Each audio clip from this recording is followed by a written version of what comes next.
പശ്ചിമേഷ്യയിൽ യുദ്ധം ആസന്നമെന്ന റിപ്പോർട്ട്. ഏതാനും ദിവസത്തിനകം അമേരിക്ക ഇറാനെ ആക്രമിക്കുമെന്നാണ് പാശ്ചാത്യ മാധ്യമങ്ങൾ റിപ്പോർട്ട് ചെയ്യുന്നത്. മൂന്നാം ഘട്ട ചർച്ചയ്ക്ക് അമേരിക്ക കാക്കില്ലെന്നാണ് സൂചന. വിവരങ്ങളുമായി ദീപ്തി ചേരുന്നുണ്ട്. ദീപ്തി, പശ്ചിമേഷ്യയിൽ യുദ്ധം ആസന്നമെന്നുള്ള ഒരു റിപ്പോർട്ടുകളാണ് പുറത്തു വരുന്നത്. മറ്റൊരു യുദ്ധത്തിലേക്കാണോ കാര്യങ്ങളെല്ലാം നീങ്ങുന്നത്? തീർച്ചയായും അങ്ങനെ തന്നെ നമുക്ക് പറയാൻ സാധിക്കും. കാരണം ഈ ഒരു പശ്ചിമേഷ്യയിൽ ഒരു യുദ്ധത്തിനുള്ള ഒരു തയ്യാറെടുപ്പുകളാണ് അമേരിക്ക നടത്തുന്നത് എന്നതാണ് നമുക്ക് ലഭിക്കുന്ന സൂചന. കാരണം ഈ ഒരു ഇറാനുമായുള്ള ആണവ ചർച്ചകൾ പുരോഗമിക്കുന്നതിനിടെയാണ് ഈ ഒരു ചർച്ചകൾക്കെല്ലാം ഒരുങ്ങുന്നതിന് മുമ്പ്, അല്ലെങ്കിൽ ചർച്ചകൾക്ക് ഒരു സമവായമാവുന്നതിന് മുമ്പ് തന്നെ ഈ ഒരു ആക്രമണത്തിലേക്ക് അമേരിക്ക തയ്യാറെടുക്കുന്നത് എന്നതാണ് നമുക്ക് ലഭിക്കുന്ന വിവരം. ഇതുമായി ഈ ഒരു വാരാന്ത്യത്തോടു കൂടി തന്നെ ഈ ഒരു അമേരിക്ക ഇറാനെ ആക്രമിക്കാൻ തയ്യാറെടുക്കുന്നു എന്നതാണ് CNN അടക്കമുള്ള മാധ്യമങ്ങൾ റിപ്പോർട്ട് ചെയ്യുന്നത്. ഇതിന്റെ ഭാഗമായി 2 വിമാനവാഹിനി കപ്പലുകളാണ് ഇറാന്റെ തീരത്തിനോടടുത്ത് അമേരിക്ക വിന്യസിച്ചിട്ടുള്ളത് എന്നതാണ് നമുക്ക് ലഭിക്കുന്ന സൂചന. ഈ ഒരു ആണവ നിരായുധീകരണത്തിന് തയ്യാറായില്ലെങ്കിൽ കനത്ത പ്രതിഷേധം അല്ലെങ്കിൽ കനത്ത തിരിച്ചടി തന്നെ ലഭിക്കുമെന്നടക്കമുള്ള ഒരു മുന്നറിയിപ്പ് അടക്കം ട്രംപ് നൽകിയിരുന്നു. ഇതിന് പിന്നാലെ ഒരു ആണവ ചർച്ചകളെല്ലാം, ഞാൻ നേരത്തെ സൂചിപ്പിച്ചതുപോലെ തന്നെ ആണവ ചർച്ചകളെല്ലാം പുരോഗമിക്കുന്നതിനിടയിലാണ് ഇപ്പോൾ ഈ ഒരു നീക്കത്തിന് അമേരിക്ക തയ്യാറാകുന്നത് എന്നതാണ് ഏറെ എടുത്തു പറയേണ്ട ഒരു കാര്യം തന്നെ. ചർച്ചകൾ, ഈ ഒരു 3ാം റൗണ്ട് ചർച്ച 2 ആഴ്ച നീട്ടിയത് തന്നെ ഈ ആക്രമണത്തിന് അമേരിക്ക തയ്യാറെടുക്കുന്നു, അല്ലെങ്കിൽ ആക്രമണത്തിന് വേണ്ടിയിട്ടുള്ള ഒരു സാവകാശത്തിന് വേണ്ടിയാണ് ഈ ഒരു 3ാം റൗണ്ട് ചർച്ച നീട്ടിവെച്ചത് എന്ന് നമുക്ക് പറയാൻ സാധിക്കും.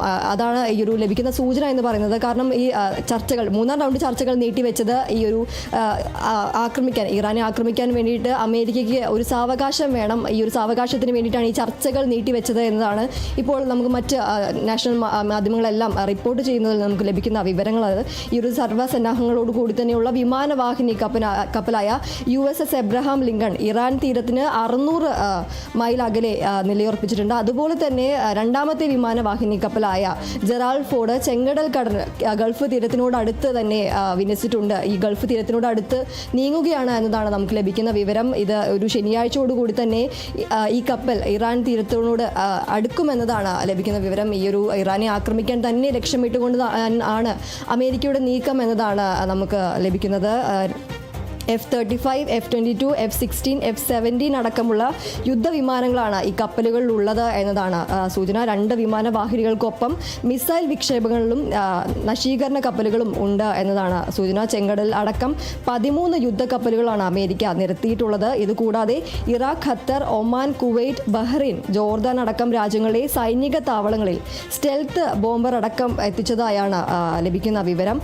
അതുപോലെ തന്നെ ഇറാന്റെ തിരിച്ചടി പ്രതിരോധിക്കാനായിട്ട് പേട്രിയോട്ട് മിസൈൽ സംവിധാനവും റഡാർ സംവിധാനങ്ങളും തയ്യാറാണ് എന്നതാണ് എടുത്തു പറയേണ്ടത്. ഇറാന്റെ ആണവ നിലയങ്ങളും സൈനിക കേന്ദ്രങ്ങളും കൂടാതെ തന്നെ ഒരു രാഷ്ട്രീയ നേതൃത്വത്തെയും അമേരിക്ക ലക്ഷ്യമിടുന്നുണ്ട് എന്നതാണ് പുറത്തുവരുന്ന റിപ്പോർട്ടുകൾ. യുദ്ധത്തിൽ അമേരിക്കയ്ക്കൊപ്പം ഇസ്രായേലും പങ്കുചേരുന്നുണ്ട്, പങ്കാളികളാകാൻ അല്ലെങ്കിൽ പങ്കെടുക്കുമെന്നതാണ് ഇപ്പോൾ ഈ ഒരു വിഷയത്തിൽ നമുക്ക് എടുത്തു പറയേണ്ട പ്രധാനപ്പെട്ട ഒരു കാര്യം. ഇസ്രായേലും അമേരിക്കയോടൊപ്പം ചേരുന്നു, പങ്കാളികളാകുന്നു എന്നതാണ് പറയേണ്ടത്. ഇസ്രായേൽ വ്യോമസേന കഴിഞ്ഞ ദിവസങ്ങളിൽ യുദ്ധവിമാനങ്ങളുടെ പരിശീലന പറക്കൽ നടത്തിയിരുന്നു. ഏതായാലും 2 ആഴ്ച നീളുന്ന ഒരു ആക്രമണത്തിനാണ് അമേരിക്ക തയ്യാറെടുക്കുന്നത് എന്നതാണ് ലഭിക്കുന്ന വിവരങ്ങൾ.